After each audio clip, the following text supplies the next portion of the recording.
Hello दोस्तों, नमस्कार। आपका स्वागत है यूपी की सीमा की रसोई में। तो कैसे हैं आप सब? आई होप आप सब बहुत अच्छे होंगे। और आज हम बहुत ही यूनिक और गर्मियों में बनने वाला मीठा लेकर आए हैं, जिसे आप बनाकर खाएं तो आपके शरीर में एनर्जी भी बनी रहेगी और ये बहुत ही हमें अंदर से ठंडा भी रखेगा। तो यहाँ पर हम लेके आए हैं आटे का लड्डू, जो कि बहुत ही अमेजिंग और बहुत ही दानेदार बनकर तैयार होगा। ये लड्डू देखने में तो अच्छा है ही, खाने में और ज़्यादा स्वादिष्ट और हेल्थफुल है। तो यहाँ पर ये लड्डू देखिए, मैं फोड़ कर दिखाती हूँ। कितना दानेदार और कितना स्वादिष्ट लड्डू बना है ये। इसका बनाने का तरीका बहुत ही सिंपल है, लेकिन कुछ बातों का ध्यान रखना पड़ेगा और बिल्कुल आप इसी तरह से लड्डू बनाकर तैयार करेंगे। तो चलिए हम आपको बताते हैं किस तरह से हम बनाएंगे ये लड्डू। तो यहाँ पर एक कढ़ाई रख दी है, उसमें मैंने 1 कटोरी घी ली है, लेकिन पूरी कटोरी का घी नहीं डालेंगे, हम आधा घी इसमें डाल और गैस को हम मीडियम फ्लेम पर ही रखेंगे, जिससे हमारा घी जले नहीं, बस हल्का सा गर्म हो। और जब घी हमारा गर्म हो जाएगा तो हम इसमें आधी कटोरी सूजी लेकर डाल देंगे। और पहले हम सूजी को डालकर इसमें अच्छे से भून लेते हैं। तो यहाँ पर हमने डाल दिया आधा कटोरी सूजी, और सूजी को अब बराबर चलाते हुए ही भूनेंगे ताकि इसका कच्चापन निकल जाए। सूजी को हमें लाल नहीं करना है, बराबर चलाते हुए भूजना है और मीडियम फ्लेम पर ही भूजना है। नहीं ये इसको बहुत ज़्यादा हमें लाल करना है, बस इसका कच्चापन ही निकालना है। तो मीडियम फ्लेम पर हम जब इसे भूजेंगे तो इसका कच्चापन निकलेगा, ये लाल नहीं होगा। हमें हलवा जैसे बनाते हैं उस तरह से सूजी लाल करके नहीं भूननी है। तो इसलिए हम एकदम धीमे फ्लेम पर ही इसके भूज कर तैयार करेंगे। सॉरी, धीमे नहीं, मीडियम फ्लेम पर। तो इसको भूजते हैं हम घी में और अच्छे से हम चलाते हुए भूनेंगे ताकि नीचे से हमारी सूजी जले नहीं। और इसे चलाते हुए हम 10 मिनट भून लेंगे। अब हम इसी में डाल देंगे 1 कटोरी आटा। जिस कटोरी से हमने सूजी नाप कर लिया था उसी कटोरी से हम आटा भी डालेंगे। और ये घर का नॉर्मल आटा है जिससे हम रोटी बनाकर खाते हैं, उसी आटे को डालेंगे। तो हमने सूजी इसलिए पहले भूजी थी क्योंकि सूजी हमारी मोटे दाने की है, तो वो भूजने में टाइम लेगी, इसलिए हमने पहले सूजी भूजी थी। और अब हम इसमें आटा डालकर भूजेंगे क्योंकि आटा हमारा बहुत ही महीन होता है, इसलिए वो जल्दी भुना जाएगा। तो इसलिए हमने आटा बाद में डाला है। अगर आपके पास मोटा आटा हो तो सूजी डालने की ज़रूरत नहीं है, सूजी को स्किप भी कर सकते हैं और चाहे तो ऐसे भी बना सकते हैं। तो थोड़ा सा घी कम लग रहा था तो मैंने 2 चम्मच घी और डाल दिया है।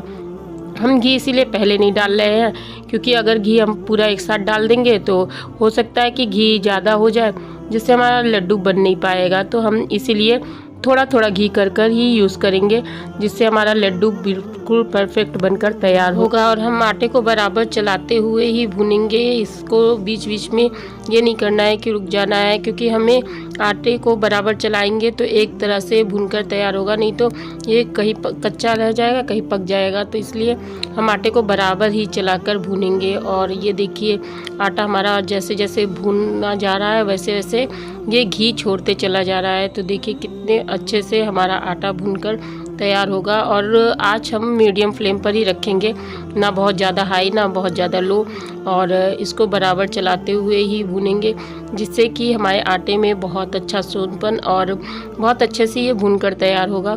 तो यहाँ पर हम अपने आटे में 2 बड़े चम्मच दूध के डालेंगे और दूध को डालने के बाद हम इसको अच्छे से चला लेंगे, जिससे हमारा दूध हमारे आटे में एकदम मिक्स हो जाए और ये इसको सोख ले पूरा सूजी और आटा, और ये बहुत ही दानेदार बनकर तैयार होगा। जब ये दूध को सोख लेगा तो आप देखिए इस तरह से हम इसको फिर से चलाएंगे और चलाते हुए दूध को सुखाएंगे। फिर हम इसमें 2 बड़े चम्मच और दूध के डालेंगे और इसको डालकर चलाएंगे। आँच को आप एकदम लो कर दीजिएगा क्योंकि इस समय पे ये बहुत ही ज़्यादा तेज़ी से भाप फेंकता है और जिससे हाथ जलने का डर होता है। तो हाथ को बचाने के लिए आप आँच को एकदम लो कर दीजिएगा, और जिससे कि ये इतना तेज़ी से आँच नहीं फेंकेगा भाप और आपका हाथ नहीं जलेगा। तो यहाँ पर मैंने लो कर दिया था और इसको अब देखिए फिर से बराबर चलाते हुए हम इसको दूध को पका लेंगे और दूध का अंश एकदम ख़त्म हो जाना चाहिए। तो यहाँ पर हम चलाते हुए पका लिए। हमारा देखिए कितना अच्छा ये मिश्रण तैयार हुआ है, बहुत ही दानेदार बनकर हमारा सूजी आटा निकल कर आया है। ये बहुत ही दानेदार बनकर इसी तरह से तैयार होगा, लेकिन हमें दूध को एकदम ही आटा और सूजी को एग्जॉर्ब करने तक चलाना है, जब तक कि दूध हमारा सूख ना जाए आटा और सूजी में, तब तक हमें इसको बराबर चलाते हुए ही वो करना है। और अब हमारा आटा और सूजी बहुत ही दानेदार बनकर तैयार हुआ है, एकदम जैसे हम बनाते हैं ना वो प्रसाद वाला चूरन बनाते हैं, उसी तरह से बनकर तैयार होगा ये दानेदार बहुत ही। और इसको बनाने में ज़्यादा टाइम नहीं लगता है, लेकिन हाँ थोड़ा सा भूनते समय इसको बस ये ध्यान रखना है कि हमें लो फ्लेम पर ही अच्छे से भूनकर इसको तैयार करना है। और बहुत ही अच्छी सी स्मेल आने लगी है और हमारा पूरी तरीके से अब ये आटा, दूध और सूजी सब मिल चुका है और पूरी तरीके से दूध, सूजी, आटा एग्जॉर्ब कर लिया है। तो यहाँ पर अब हम इसे थोड़ा देर और चलाकर गैस के फ्लेम को कर देंगे बंद।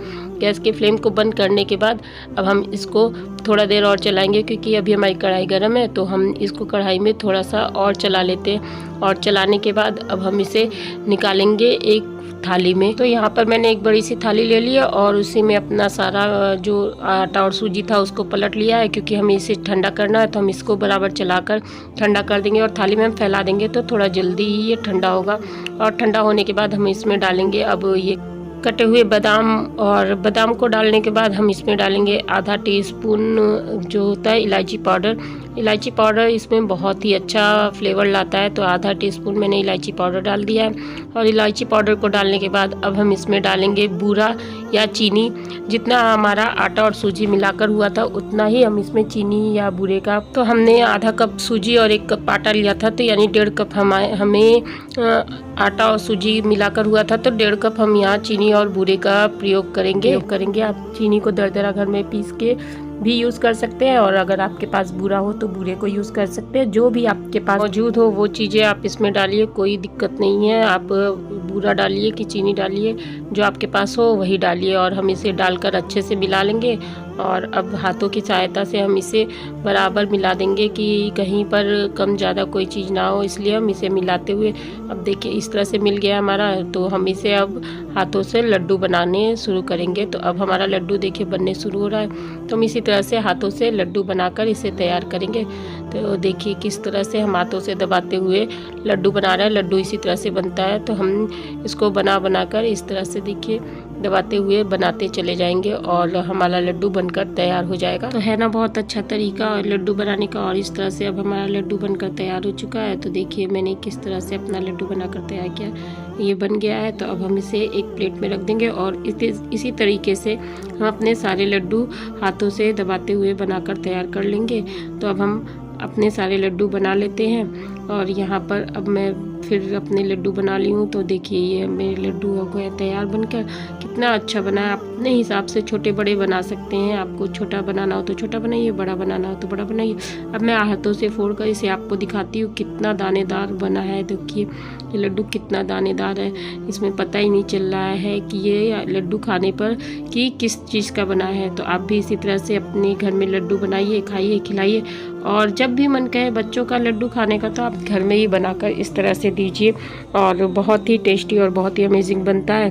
तो बनाइए, खाइए, खिलाइए और अपने अनुभव हमारे साथ ज़रूर से शेयर करिएगा और हमें बताइएगा कि आगे आपके लिए कौन सी रेसिपी बनाकर मुझे दिखानी है। तो मिलते हैं, नमस्कार।